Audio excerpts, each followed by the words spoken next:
Police जे ज़ोर खां सवाइ त मूंखे पंहिंजे बचड़े जो मुंहुं ॾिसण नसीब न थिए। काश अम्मी अदा जो अहिड़ी हालत में लाश न मिलिया। मुंहिंजी यादनि में अदा मल्हार जो खिलंदड़ मुरकंदड़ चेहरो हमेशह महफ़ूज़ हुजे। चवनि था त साले ऐं सोढे खे पुलिस पकड़े वई आहे, पर तोखे उन्हनि ते शक ज़ाहिर न करणु घुरिजे हा। अम्मी जॾहिं बि कोई अहिड़ो हादसो थिए थो त हर पासे खां जांच कबी आहे। अॼुकल्ह कंहिंजो बि भरोसो न आहे, कंहिं ते बि अंधो एतबार सही न आहे। तूं सही चवंदी हूंदी, पर फ़िलहाल त मुंहिंजो दिमाग़ कम ई नथो करे।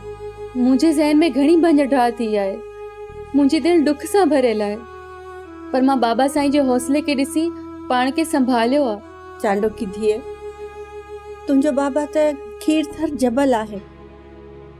जेकॾहिं हू उथी बीहे त केरु बि हुन सां पुॼी कोन सघे। अदा मल्हार जी रगुनि में बि उहो ई रत हुयो, तंहिं करे हू साले सां हुनजी मदद जे लाइ अखियूं बूटे हलियो वियो। अम्मी जेका मूं में ज़िद ऐं अना आहे न, उहा बि बाबा जे रत मां ई आई आहे। तुंहिंजो बाबा त बज़ाहिर ॾुंगर थी बीठो आहे, पर हू अंदरां कीअं भोर भोर थी चुको आहे, इहा सिर्फ़ु मूंखे ई ख़बर आहे। तुंहिंजे हौसले खे सलाम आहे शामराज, जो एॾे वॾे हादसे खां पोइ बि पंहिंजो ज़ब्त न विञायो अथई। तोखे बरंदड़ जबल जे बारे में का ॼाण आहे धणी बख़्श? न, मूंखे ख़बर न आहे, पर मूंखे एतिरी ख़बर आहे त बरंदड़ जबल अंदर में ॿरी ॿरी धमाके सां फाटी पवंदो आहे ऐं उन मां बड़कंदड़ लाओ वहंदो आहे। आऊं बि हिन जबलनि वांगुरु अंदर में रिझंदो रहां थो धणी बख़्श।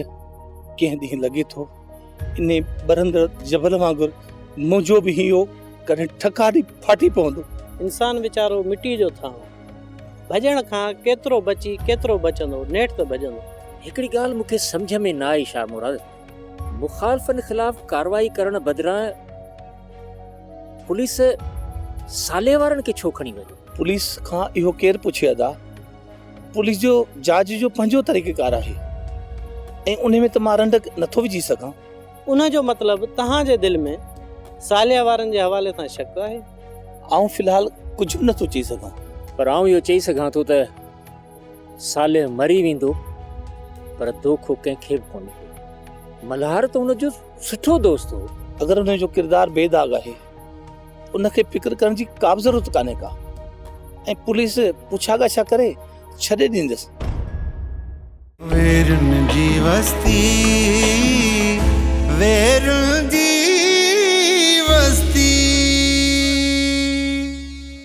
सब्सक्राइब कयो असांजो ऑफिशियल यूट्यूब चैनल सिन टीवी HD ड्रामा ऐं वधीक अपडेट लाइ बेल आइकन खे क्लिक करियो।